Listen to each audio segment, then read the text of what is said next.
कैसे हैं आप सब। आई होप आप सभी अच्छे होंगे।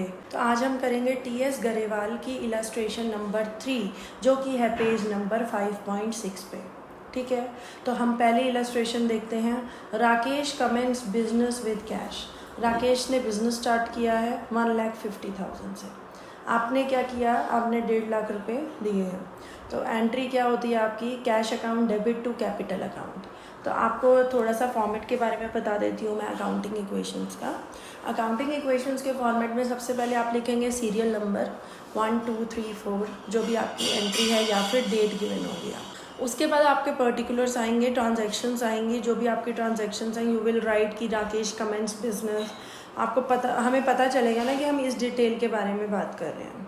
Then after that assets equal to liability plus capital. तो जो असेट्स हैं, असेट्स के नीचे कैश, फर्नीचर, स्टॉक, डेटर्स ये सब आएंगे। लाइबिलिटीज़ के नीचे creditors, commission received in advance, outstanding liability, BP, ठीक है, ये सब चीज़ें लाइबिलिटी में आती हैं, एंड प्लस कैपिटल। तो पहली एंट्री में हमने क्या किया था, कैश इंट्रोड्यूस किया है, तो मैं कैश में 1,50,000 प्लस कर दूँगी और कैपिटल में भी 1,50,000 प्लस कर दूँगी। अंडरस्टूड। हमारी सेकेंड पॉइंट कहता है फर्नीचर परचेज फॉर कैश। अब देखिए यहाँ पर क्या डुअल एस्पेक्ट होगा। डुअल एस्पेक्ट मतलब दो साइड इफेक्ट आएगा। तो फर्नीचर जो है कैश में परचेज हो रहा है, तो एक असेट घट रहा है और दूसरा असेट बढ़ रहा है।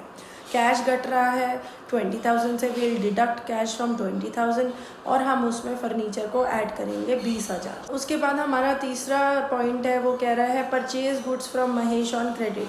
अब यहाँ पर क्या है, हमने क्रेडिट पे परचेज़ किया है, हमारी लाइबिलिटी बढ़ गई है ना। तो हम क्रेडिटर में लिख देंगे 25,000 और जो गुड्स हैं महेश के क्रेडिट पे, तो स्टॉक बढ़ा देंगे हम 25,000 से। आई रिक्वेस्ट यू कि आप थोड़ा स्केल का यूज़ करें, क्योंकि इलस्ट्रेशन बहुत ज़्यादा होती हैं। तो बच्चे क्या करते हैं, बच्चे जो आपके वैल्यूज़ हैं वो दूसरी ट्रांजैक्शन के ले लेते हैं, जिससे क्या होता है सारा का सारा क्वेश्चन जो है वो गलत हो जाता है। इसके बाद नेक्स्ट जो है हमारा sold goods costing 10,000 to Mohan for cash 14,000। अब देखिए कितनी डिटेल डिस्क्रिप्शन इन्होंने दे रखी है कि 10,000 के गुड्स थे, तो मैं स्टॉक में से 10,000 माइनस कर दूंगी। मैंने कितने के बेचे हैं, 14,000 के, तो मैं कैश में 14,000 प्लस कर दूंगी। और जो बैलेंस है 4,000, उसका भी तो हम डुअल एस्पेक्ट दिखाएंगे ना। तो हमने असेट साइड तो ये शो कर दिया, 4,000 जो है वो हमारे कैपिटल में ऐड हो जाएगा, क्योंकि ये हमारे लिए क्या है, प्रॉफिट। जो भी प्रॉफिट और लॉस होता है वो हम कंपनसेट कर देते हैं, कहाँ से, कैपिटल में से। उसके बाद हमारा नेक्स्ट है additional capital introduce.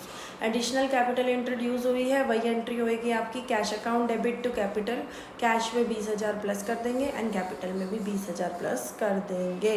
Okay, cash का अकाउंट डेबिट होता है, nature of account is debit. जब कैश बढ़ेगा तो डेबिट प्लस होता जाएगा, और जैसे ही कैपिटल में कुछ घटेगा तो कैपिटल में से माइनस होगा, कैपिटल डेबिट होगा। Are you getting my point. ठीक है, इसको और इलस्ट्रेटेड और एलेबोरेटेड फॉर्म में हम करेंगे जर्नल में।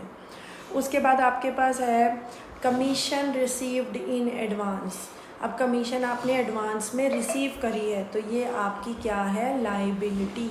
ये आपकी लाइबिलिटी है। तो 2,000 का मैं एक लाइबिलिटी बना दूंगी, कमीशन रिसीव्ड इन एडवांस, और ये कैश में रिसीव हुई होगी, इसलिए मैं कैश में 2,000 को प्लस कर दूंगी। नेक्स्ट है हमारा sold goods costing 15,000 for 18,000 out of which 5,000 received in cash.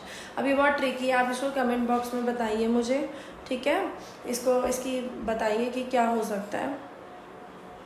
Sold goods करे हैं 15,000 के, तो मैं गुड्स में से 15,000 को माइनस कर दूँगी। और कितने के बेचे हैं, 18,000 के। 18,000 में से 5,000 आपको कैश रिसीव हुआ है, तो मैं प्लस कर दूँगी 5,000, और जो 18,000 में से 5,000 माइनस करूँगी, 13,000 जो बैलेंस होगा वो मेरा किस में आएगा, वो मेरा आ जाएगा, मैंने सोल्ड करे हैं ना, तो मेरे वो डेटर बन जाएंगे। जब मैं उधार पर चीज़ को बेचती हूँ तो वो मेरे क्या बन जाते हैं, डेटर। वो मेरे असेट बन जाते हैं। तो असेट में डेटर में मैं 13,000 रुपये लिखूँगी, और जो बैलेंस है बैलेंस कितने का है? 3,000 का, क्योंकि 15,000 के गुड्स बेचे हैं और 18,000 में बेचे हैं, तो 3,000 का हमें प्रॉफिट हुआ है। तो प्रॉफिट एंड लॉस के लिए मैंने बताया था आपको, हम कैपिटल में से एडजस्ट करते हैं, ठीक है। तो हम कैपिटल में से इसको एडजस्ट कर देंगे। उसके बाद डेप्रिसिएशन प्रोवाइड करूँगी मैं 10%। अब डेप्रिसिएशन जो है वो हम किस पे प्रोवाइड करेंगे? डेप्रिसिएशन हमने फर्नीचर पे लगानी है। फर्नीचर 20,000 का है, तो 20,000 का 10% 10 हट जाती है, ओके, 2,000। तो मैं फर्नीचर में से 2,000 माइनस कर दूँगी और इस तरफ क्या करूँगी, क्योंकि डेप्रिसिएशन मेरा लॉस है, मैं कैपिटल में से भी 2,000 माइनस कर दूँगी। तो जब आप ये सारी एंट्रीज कर लेंगे तो आपको कैश का बैलेंस मिलेगा 1,48,500। उसके बाद आपकी जो फर्नीचर है दैट विल बी 18,000। उसके बाद आपके जो यहाँ पर स्टॉक है, स्टॉक जो है वो ख़त्म हो गया है मेरे पास पूरा 0।